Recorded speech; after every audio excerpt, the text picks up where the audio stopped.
मुझे देखकर जरूर आप लोग मेरे बारे में जानना चाहेंगे कि मैं कौन हूं। तो आइए मैं आपको अपनी कहानी सुनाता हूं। मेरा जन्म एक मीडियम फैमिली में हुआ था। मेरी माँ और पिता दोनों एक प्राइवेट कंपनी में जॉब करते थे। लक्ष्मी जल्दी करो, ऑफिस के लिए देर हो रही है। बस 2 मिनट। ठीक है, तुम अर्पित को नीतू के छोड़ कर आओ, मैं तुम्हारा नीचे वेट कर रहा हूँ। ओके।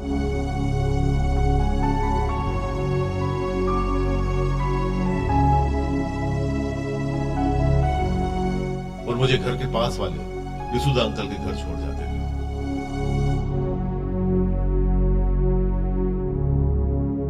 जहां मेरी परवरिश रीतू दीदी के साथ हुई। रीतू दीदी हमेशा मुझे अपने तरीके से खिलाने की कोशिश करती, मगर मेरे मन को कुछ भाता था, तो वो थी उनकी लिपस्टिक। वक्त गुजरने के साथ साथ अब मैं भी थोड़ा बड़ा हो गया था। बेटा कुछ और लो ना।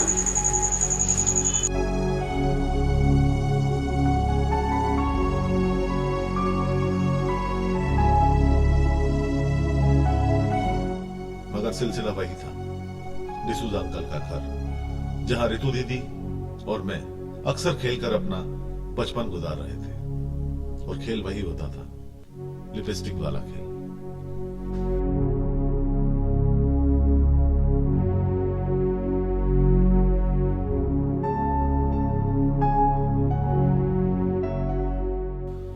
उस वक्त जो मेरी उम्र थी, वो उम्र किसी कुमार की गीली मिट्टी की तरह होती है, जिसे जैसा चाहो आकार दिया जा सकता है।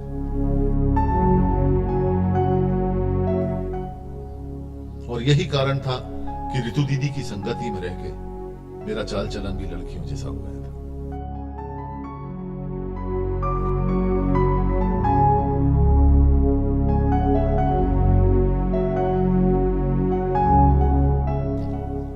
और इस बात का एहसास मुझे तब हुआ जब मैंने स्कूल में एडमिशन लिया। मुझे लड़कों के बजाय लड़कियों में रहना ज्यादा अच्छा लगता था, और इसी बात को लेकर लड़के हमेशा मेरा मजाक उड़ाया करते थे।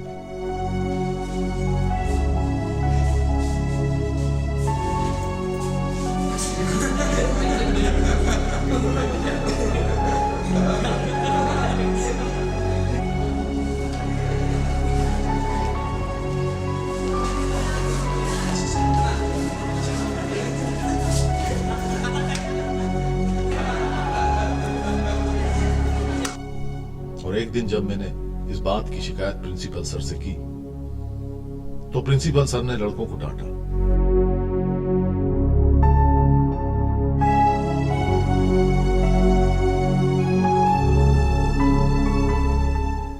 और फिर एक दिन प्रिंसिपल सर ने मुझे क्लास के बाद अपने पास बुलाया और बदले में दिया शारीरिक शोषण। इस हादसे के बाद मैं डर गया था। मुझे कुछ समझ नहीं आ रहा था कि मैं क्या करूं, और डर कर मैं खामोश ही रहा।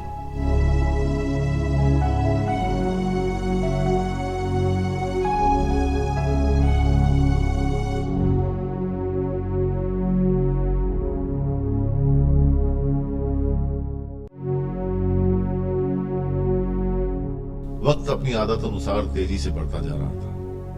अब मुझे ऋतु दीदी के यहाँ जाने के लिए माँ की गोद और उंगली का सहारा नहीं लेना पड़ता था। अधिकतर स्कूल के बाद मैं अपना खाली समय दीदी के यहाँ ही बिताता था। एक दिन की बात है, दीदी किसी से फोन पर बात कर रही थी, शायद अपने बॉयफ्रेंड से। हाँ, अपने बॉयफ्रेंड से।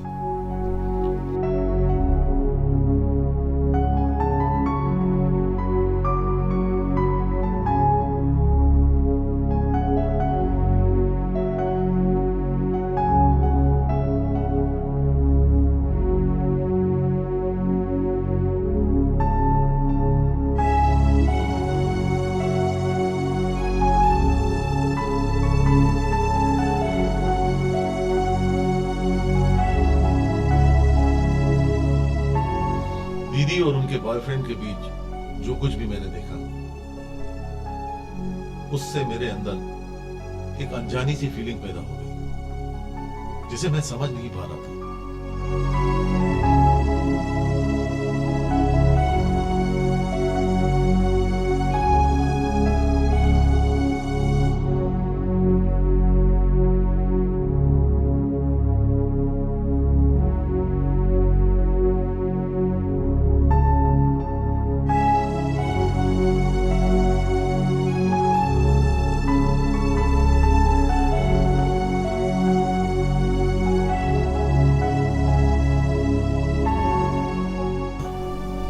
उस रात मैं सो नहीं सका।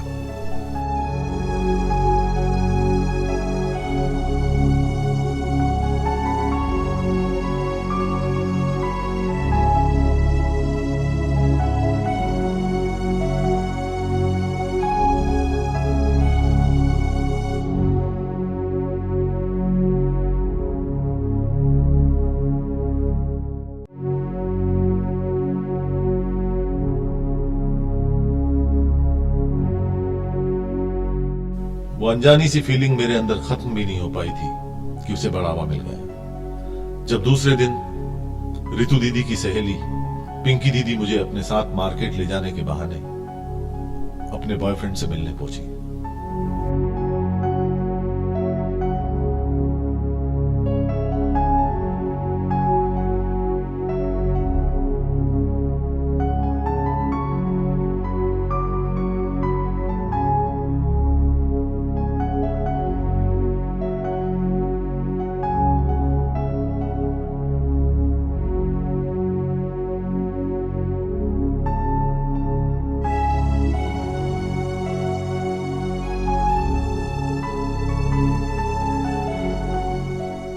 तुम एक काम करो, हम दोनों को थोड़ी सी बात करनी है। तुम उतर जाओगे, थोड़ा सा तुम कहीं घुमाओ।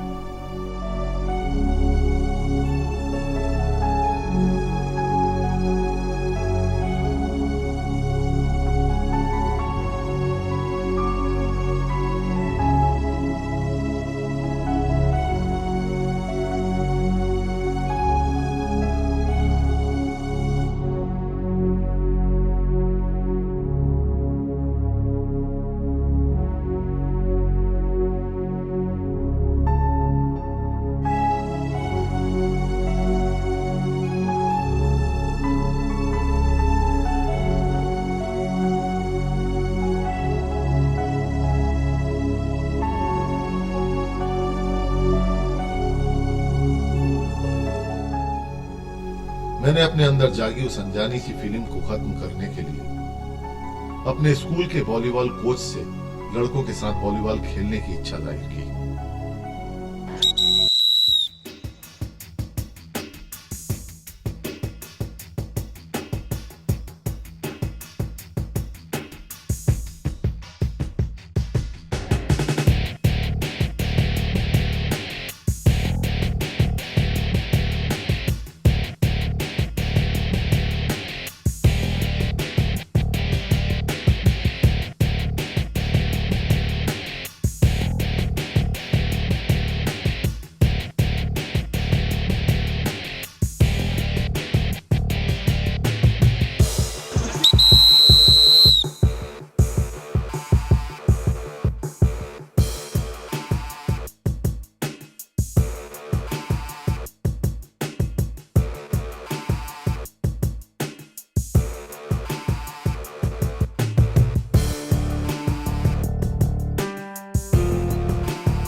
Excuse me sir.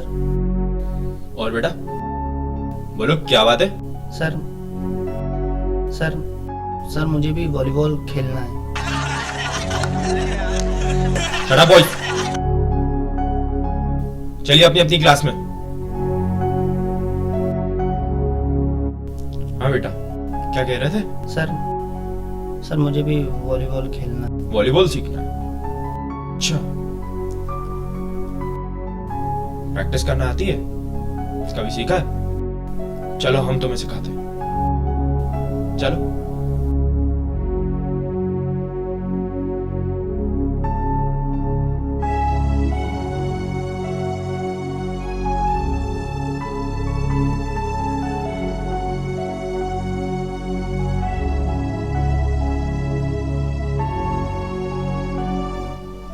तो वो मुझे अपने साथ अपने घर ले गए और बदले में फिर मिला शारीरिक शोषण। स्कूल की पढ़ाई के बाद जब मैंने कॉलेज में एडमिशन लिया तो वहां भी स्टूडेंट्स मेरा मजाक उड़ाते, इसलिए मैं अपने आप को तन्हा महसूस करने लगा।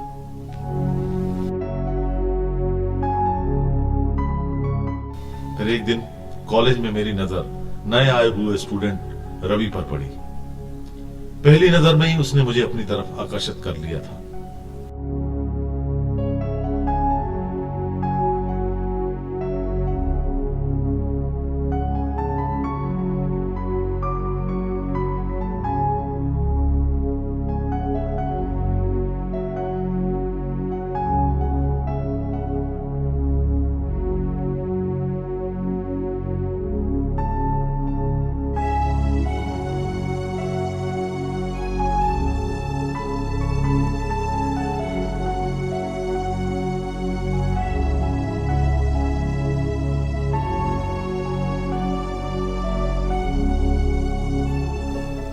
फिर मेरी और उसकी मुलाकात हुई। हाय।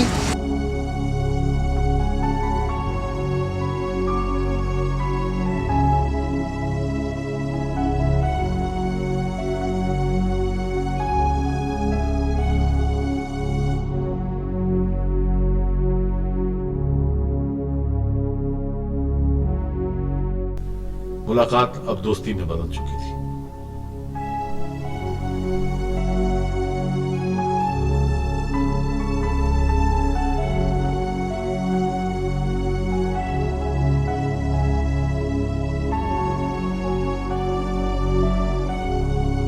सच कहूं तो मुझे उससे प्यार हो गया था, जिसका उसने फायदा उठाया और बदले में मुझे मिला वही शारीरिक शोषण। और उस दिन के बाद रवि ने मुझसे मिलना और बात करना बंद कर दिया।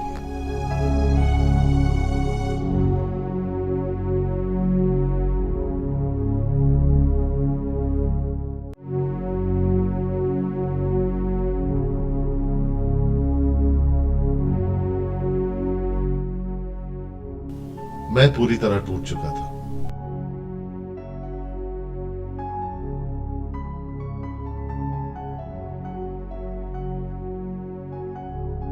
और अब दोहरी जिंदगी जीने लगा था। मैं वास्तव में भले ही लड़का था, पर अब मेरी बोली, चाल चलन सब कुछ लड़कियों की तरह हो चला था।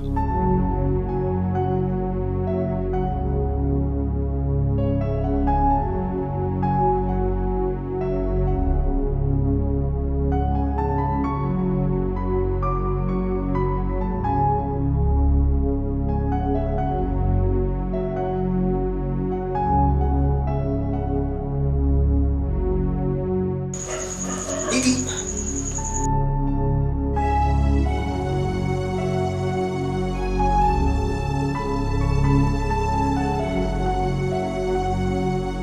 वाह अर्पित, तुम तो बिल्कुल लड़की लग रहे हो। What do you mean? कि मैं लड़की लग रहा हूँ? मैं लड़की ही हूँ।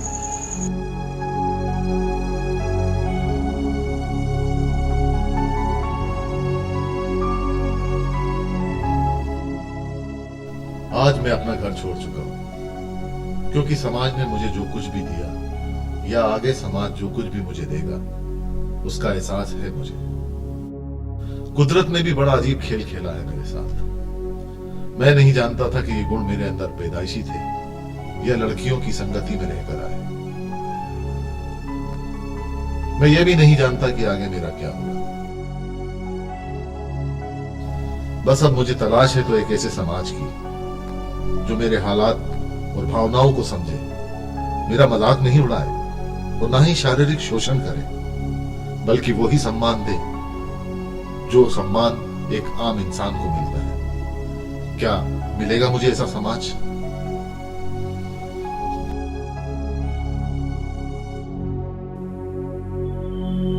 मेरा नाम अर्पित है।